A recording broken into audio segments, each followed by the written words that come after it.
illallah. La ilaha illallah. Inna Allaha wa malaikatu yusalluna ala nabi. Ya ayyuhallazina amanu sallu alayhi wa sallimu taslima. Allahumma.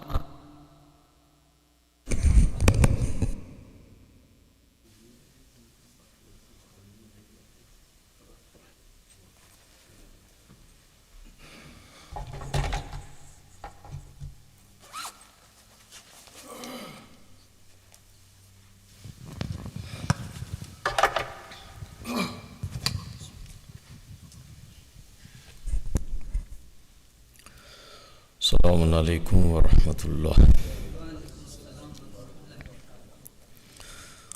A'udhu billahi minash shaitanir rajim. Bismillahir rahmanir rahim. Alhamdulillahi rabbil alamin. Bari'il khalaiqi ajma'in. والصلاة والسلام على خاتم الأنبياء والمرسلين سيدنا ونبينا ومولانا أبي القاسم محمد صلى الله عليه وسلم وآله الطيبين الطاهرين الذين أذهب الله عنهم الرجس وطهرهم تطهيرا.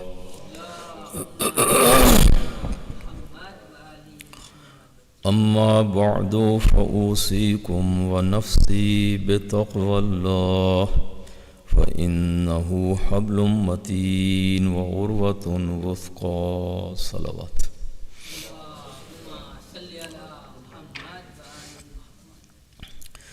Dear brothers and sisters in Iman, first of all I advise myself for taqwa, parhizgari and piety, and then I advise all of you for the same.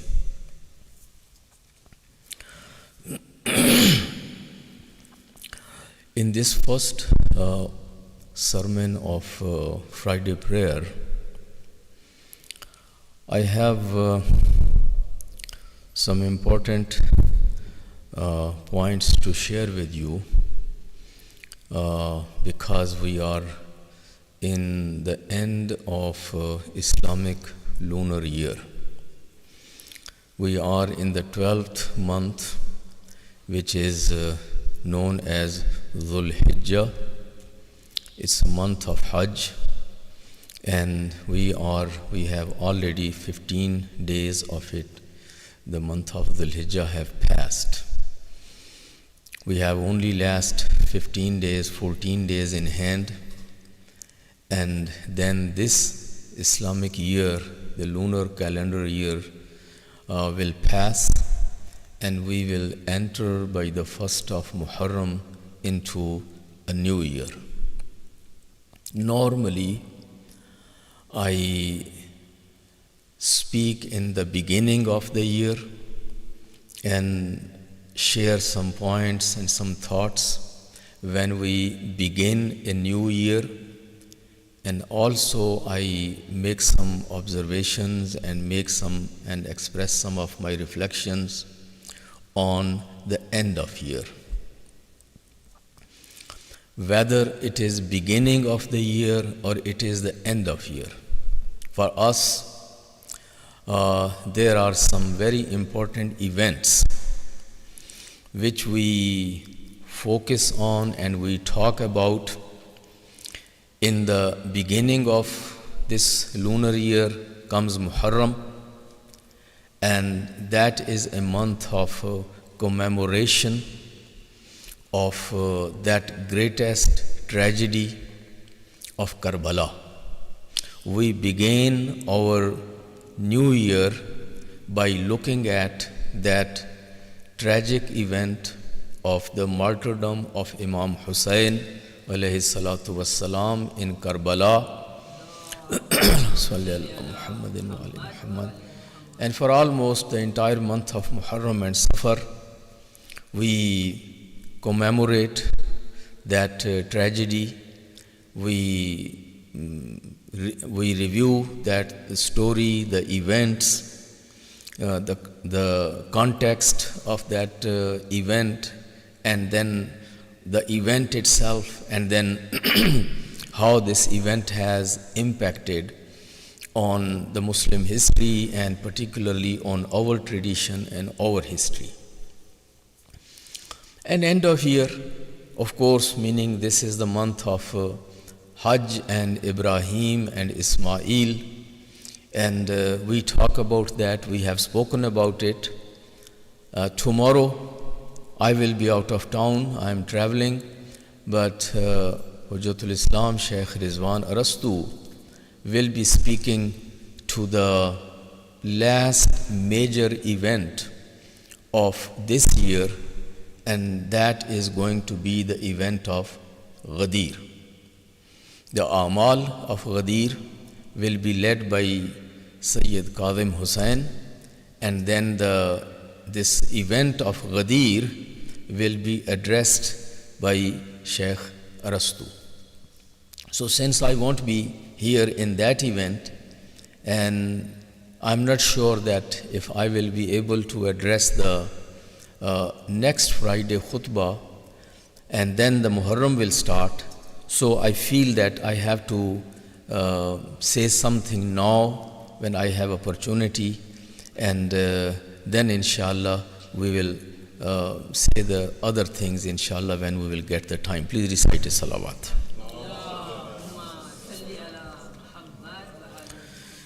The first point is basically a request.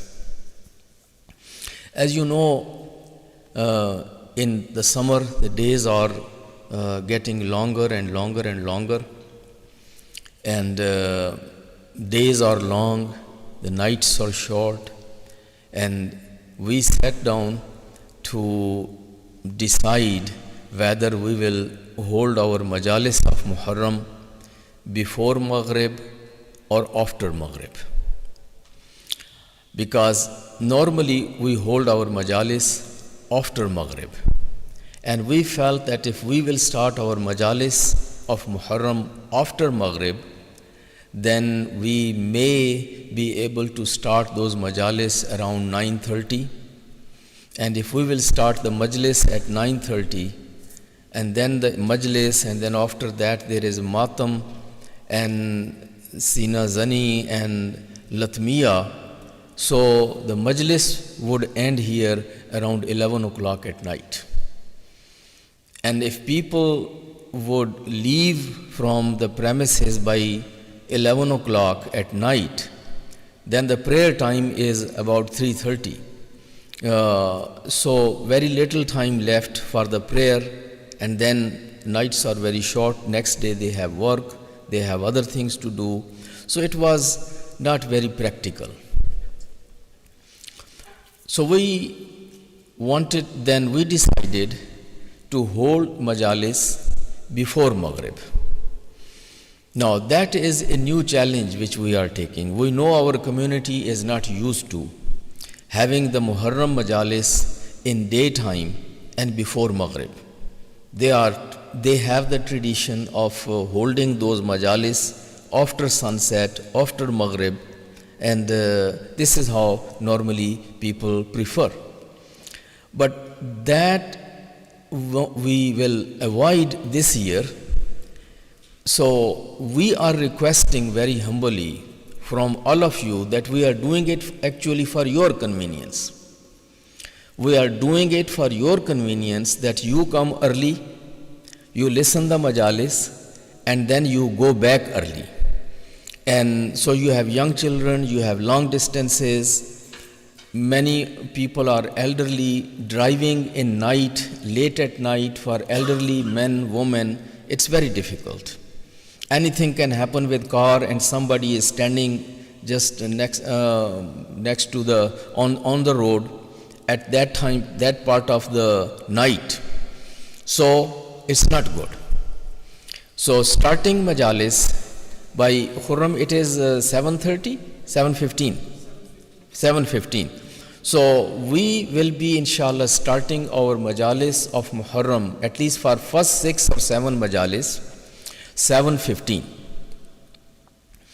And the idea is that we conclude majlis, matam, everything before Maghrib.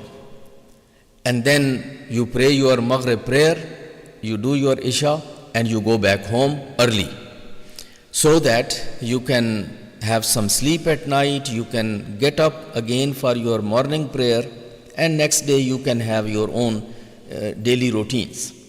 So this is all done for looking your convenience in mind. I know it is going to be difficult, but please help us. Make sure that you will be here on time. So you will be here by 7:15 to maximum 7:30, between 7:15 and 7:30, so we can have the critical mass and we can have those majalis of Imam Hussain, the majalis of Muharram in a proper way. So pass the word, advise each other, encourage each other, and make sure that you and your families participate in those majalis on time. Recite a salawat.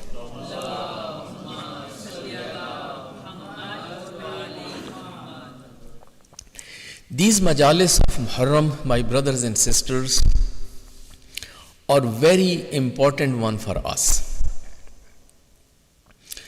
We, as the followers of Ahlul Bayt, we derive the lessons of our life from the institution of Karbala. Our history is rooted in Karbala. Our values are rooted in Karbala.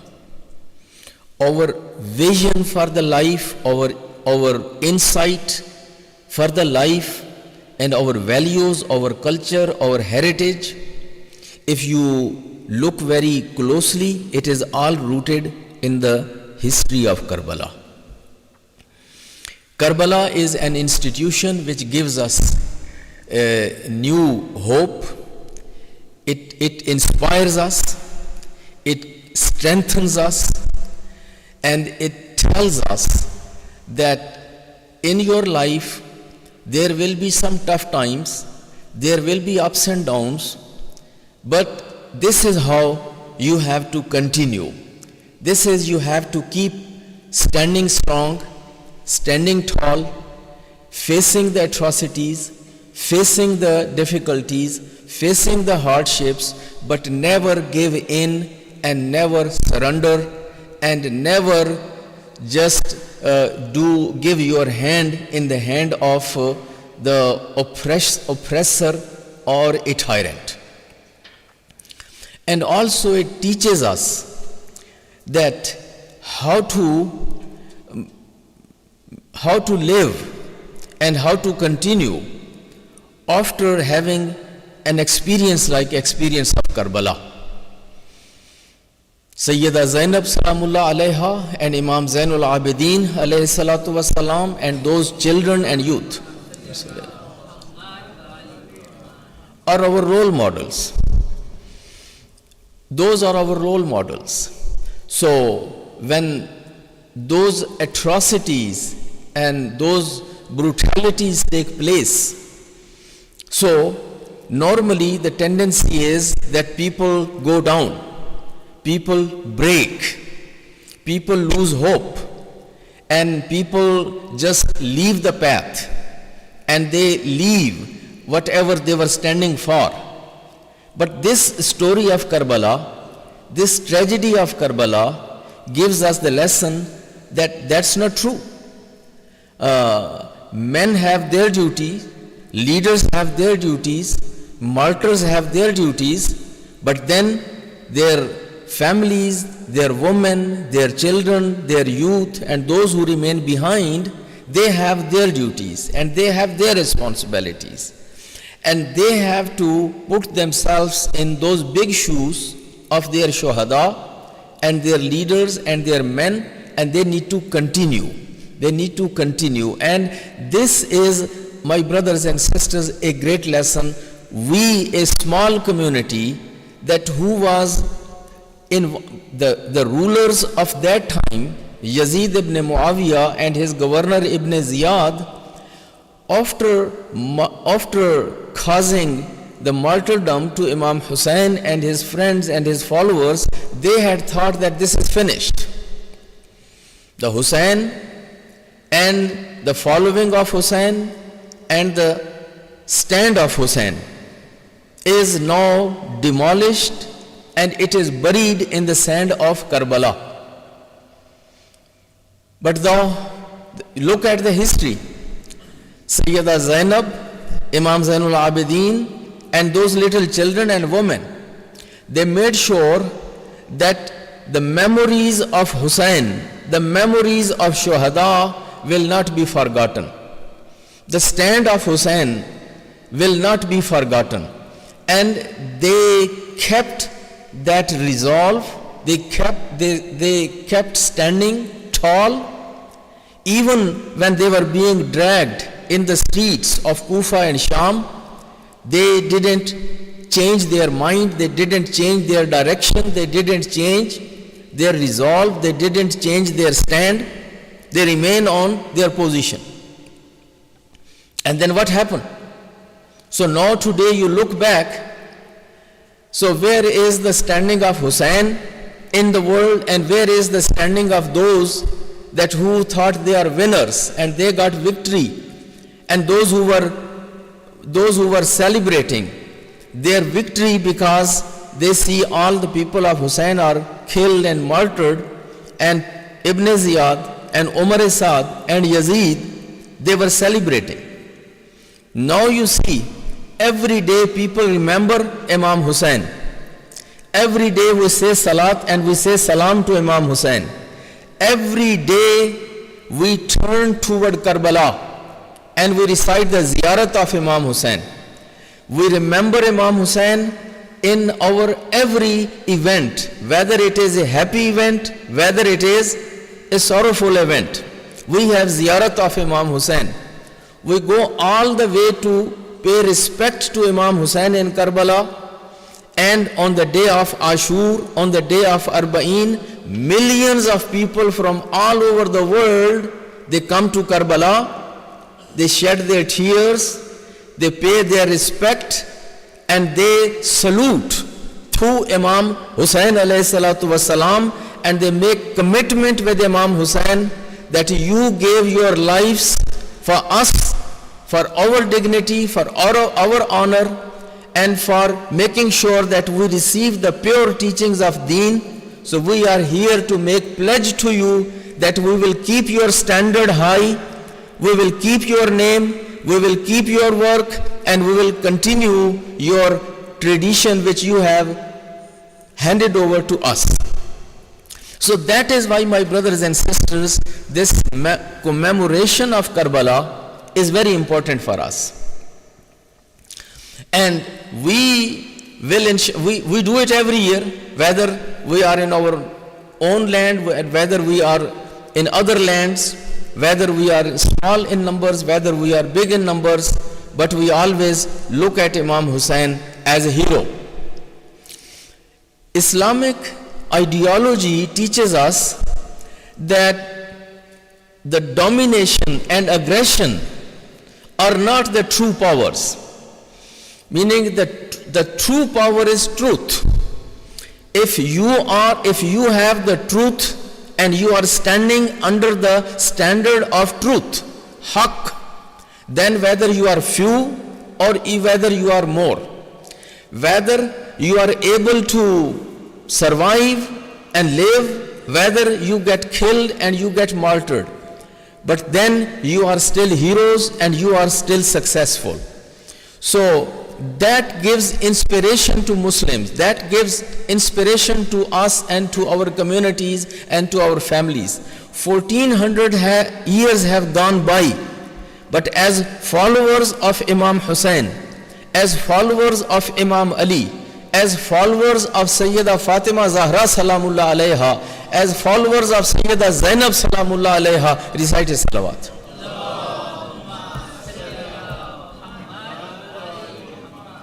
We have the honor that we never bow down in front of a tyrant. The history bears witness that we never bow down in front of a tyrant, in front of a zalim oppressor, and we always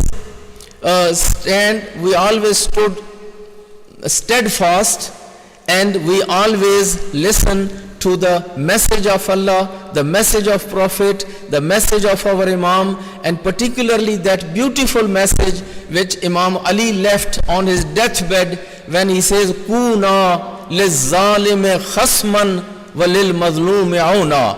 O my children, O my followers, I, Ali, is advising you that whenever it happens, you go and stand with oppressed one, and you should be an opponent for the oppressor one.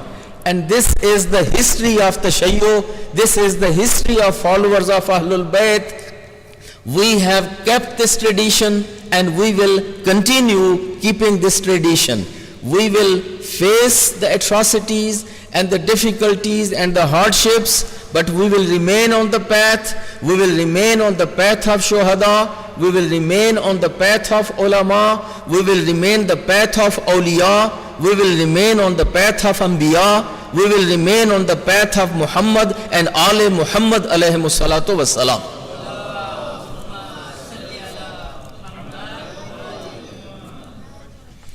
And that is why it is very important to always keep Karbala in view. And there are riwayat where we always talk about that. They had demolished, they had first martyred him, then they had cut his body into pieces. The horses were made run on the body of Hussein, and the body of Hussein was cut down under the hoofs of those horses. And later on they tried to even demolish his grave. But our Imam told us that his grave is in every heart of believer. How many graves, how many times you will demolish his grave? His grave, Hussein, lives in our hearts. Hussein lives in our minds. Hussein lives in our spirits. We are Husseini. We were with Hussein, we are with Hussein, and we will remain with Imam Hussein alayhi salatu wassalam.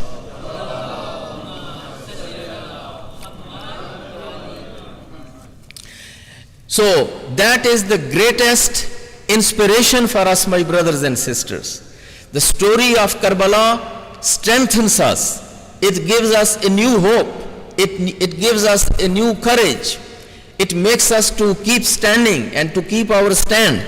And I'm just sharing with you these 2 or 3 lines from the saying of Imam Hussein alayhi salatu wassalam when he entered in Karbala. When Imam alayhi salatu wassalam on the second day of Muharram, when he arrived in Karbala, Imam alayhi salatu wassalam gathered his people in front of him and he gave a khutbah. And he says, Amma ba'd, فَقَدْ نَزَلَ بِنَا مِنَ الْأَمْرِ مَا قَدْ تَرَوْنَا وَإِنَّ الدُّنْيَا قَدْ تَغَيَّرَتْ وَتَنَكَّرَتْ وَأَدْبَرَ مَعْرُوفُهَا وَلَمْ يَبْقَ مِنْهَا إِلَّا صُبَابَةٌ كَصُبَابَةِ الْإِنَاءِ وَخَسِيسِ عَيْشِ كَالْمَرْعَ الْوَبِيلِ أَلَا تَرَوْنَ إِلَى الْحَقِّ لَا يُؤْمَلُ بِهِ وَإِلَى الْبَاطِلِ لَا يُتَنَاهَى عَنْهُ لِيَرْغَبَ الْمُؤْمِنِ فِي لِقَاءِ اللَّهِ.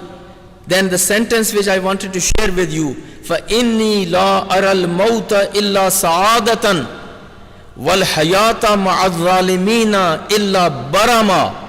Hussein says, when the situation of this country has turned into this which now we are all standing and we are facing, a man like Yazid sits in the place of Prophet Muhammad and he is ruling the Ummah.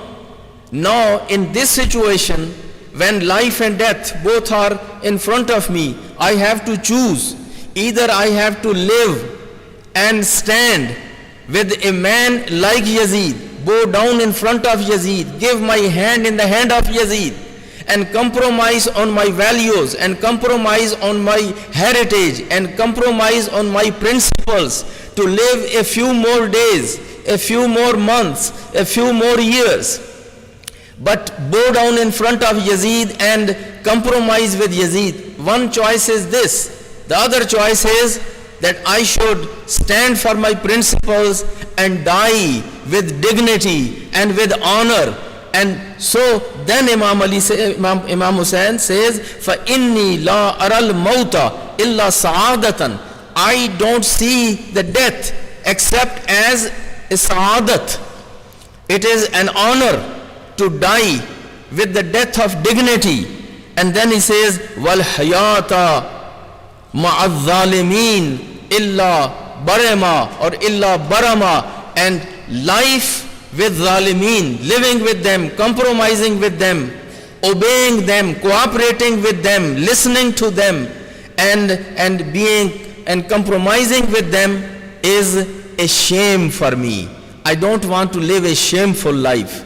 I want to live a life of dignity and honor. So my brothers and sisters, when we look to our heritage, when we look to our Anbiya, when we look to our Imams, when we look to Ahlul Bayt alayhimu salatu wassalam, we see they lived their life with dignity and honor, and they died with dignity and honor. They were never afraid of death. They were never ashamed of being mazloom.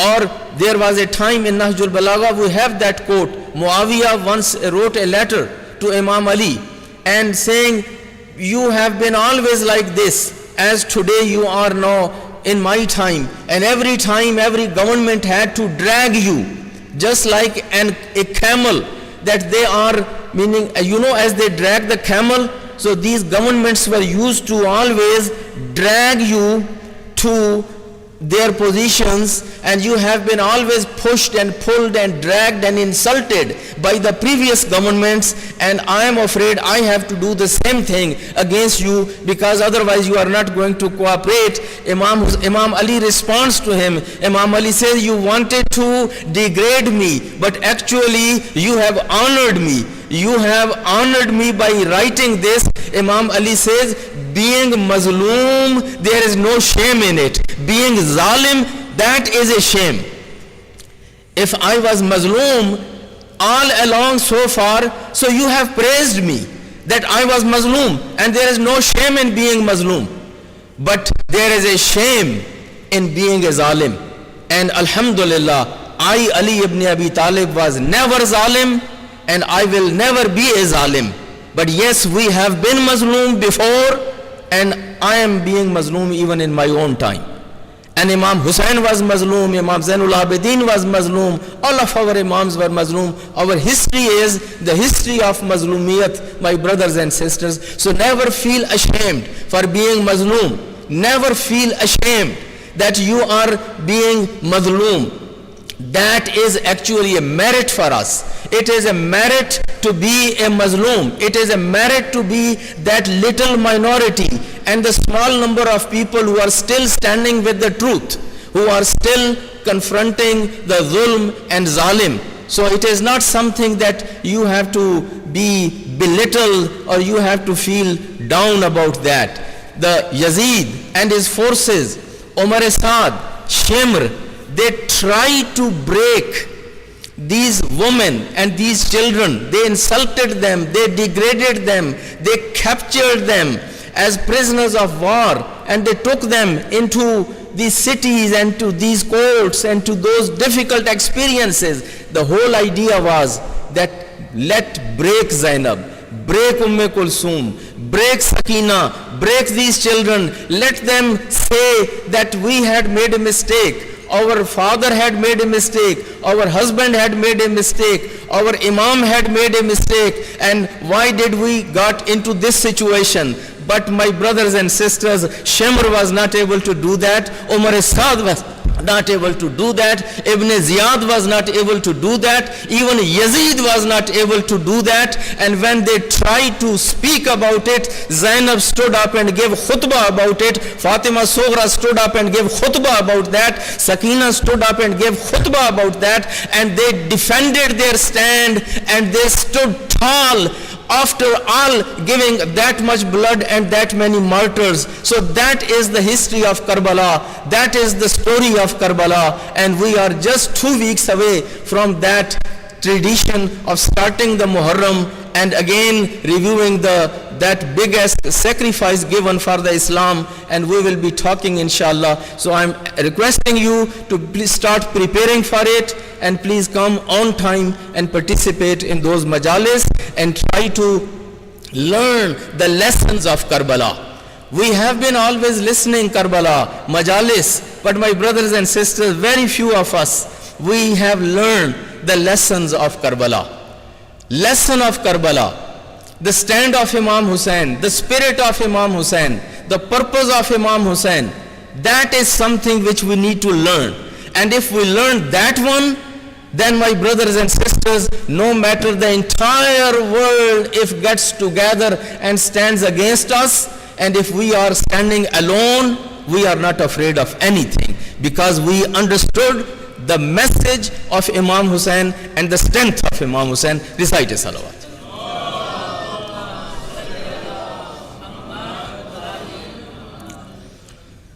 أعوذ بالله من الشيطان الرجيم بسم الله الرحمن الرحيم والعصر إن الإنسان لفي خسر إلا الذين آمنوا وعملوا الصالحات وتواصوا بالحق وتواصوا بالصبر.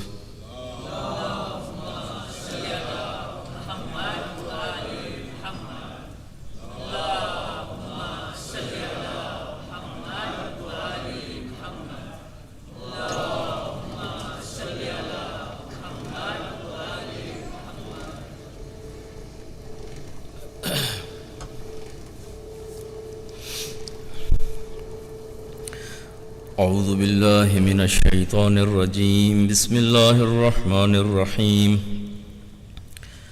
الحمد لله الذي لا إله إلا هو الحليم الكريم غافر الذنب وقابل التوب وهو الغفور الرحيم إن الله وملائكته يصلون على النبي يا أيها الذين آمنوا صلوا عليه وسلموا تسليما.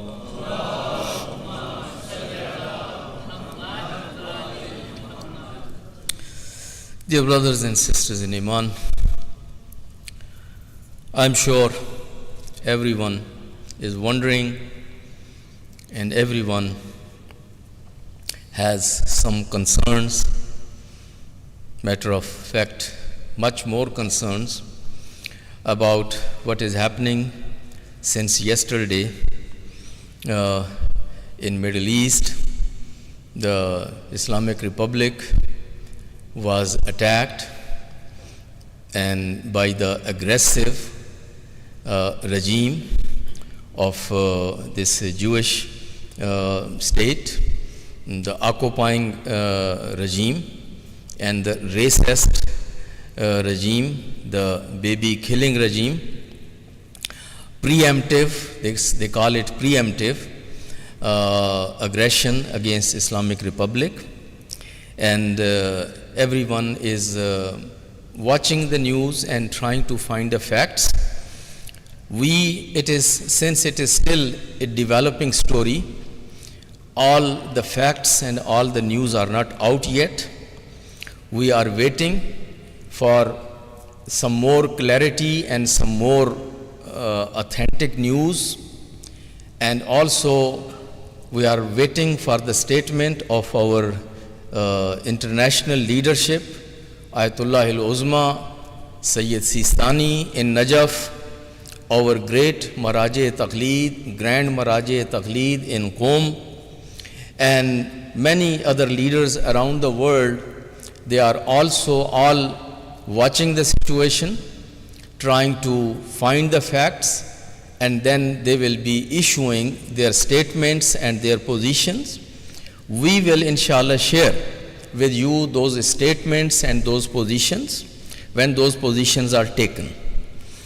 I have tried, but I have not seen yet if Pope has spoken about it. I have not seen, normally on such occasions, the Pope issues a statement, but I have not seen.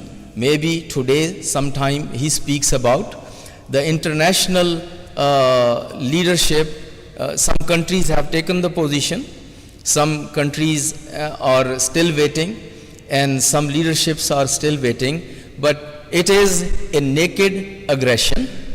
It is unjustified aggression, and this aggression has brought the whole region just kind of on the edge of this big war in the entire area, and this has the potential of leading the world into a third world war. So it has put the entire world, it's not only one country or the second country or two countries, actually this has the potential of putting the whole world into the flames. It is going to have very bad effects, not only in that region, but in the entire world. And we all are very much concerned about what is happening there. Our holy sites are there, our shrines are there, our brothers and sisters of faith are there. That is a holy land for us. We even take the piece of that dust and we put our forehead on that when we do sajda. So that land, those people, those sites, the holy sites, the land, the Qom, the Mashhad, Tehran, and all other places, those are something that we feel a very strong attachment. We are extremely concerned, and it is not only that we are concerned here, our community around the globe is very much concerned about it.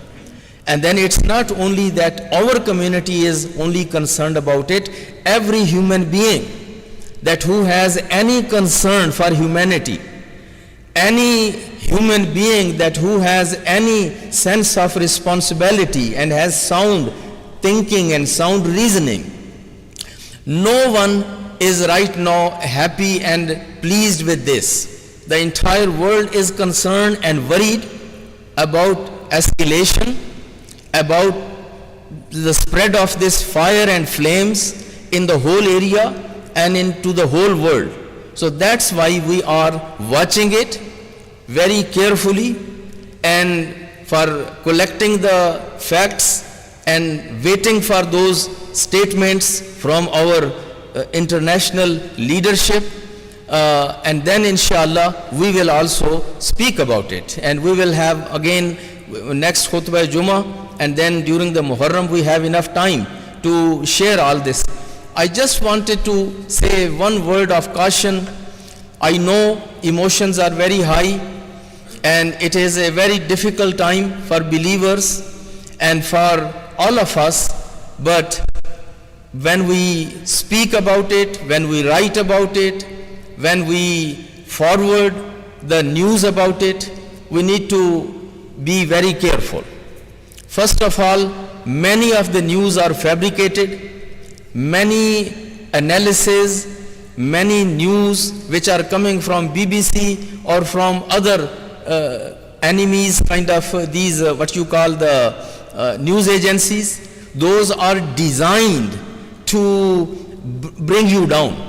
Those news are designed to give you the impression that meaning they have conquered the whole country and they have conquered the whole nation, and then they will give you all so many bad news.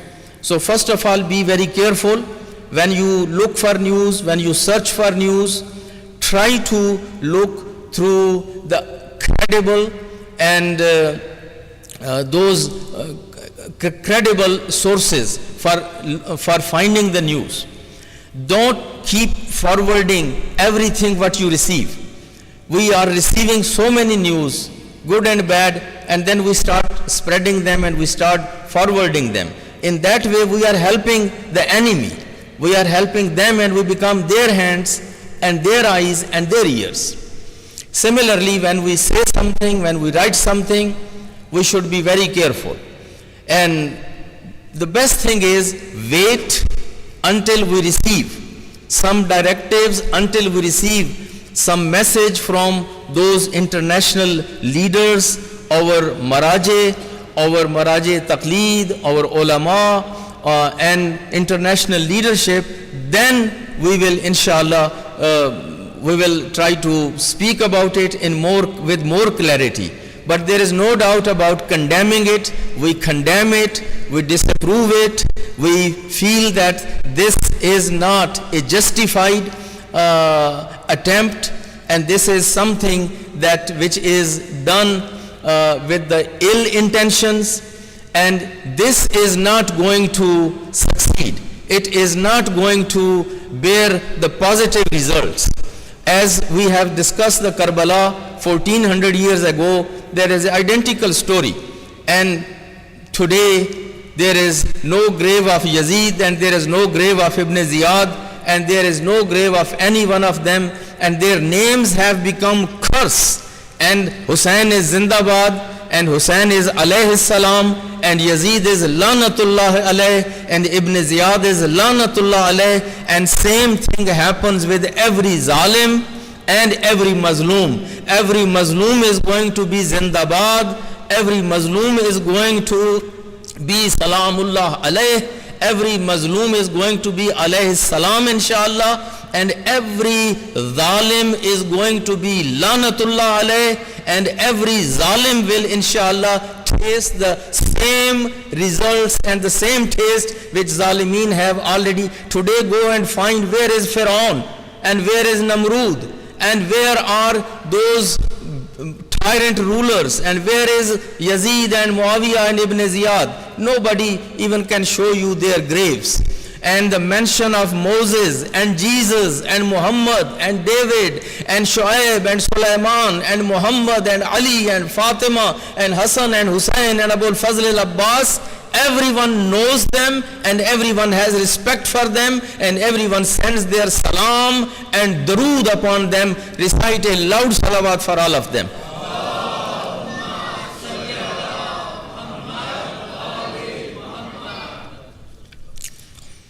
اللهم صل وسلم على سيدنا ونبينا ومولانا أبي القاسم محمد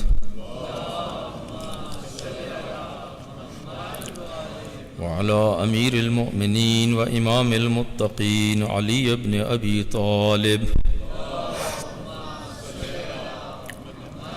وعلى سيدة نساء العالمين فاطمة الزهراء وعلى الحسن والحسين سيدي شباب أهل الجنة وعلى علي بن الحسين ومحمد بن علي وجعفر بن محمد وموسى بن جعفر وعلي بن موسى ومحمد بن علي وعلي بن محمد والحسن بن علي. اللهم صل على مولانا صاحب العصر والزمان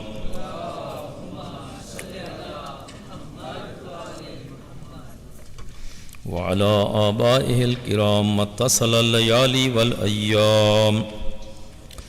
أما بعد، فقد قال الله تبارك وتعالى: إن الله يأمر بالعدل والإحسان وإيتاء ذي القربى وينهى عن الفحشاء والمنكر والبغي يعظكم لعلكم تذكرون.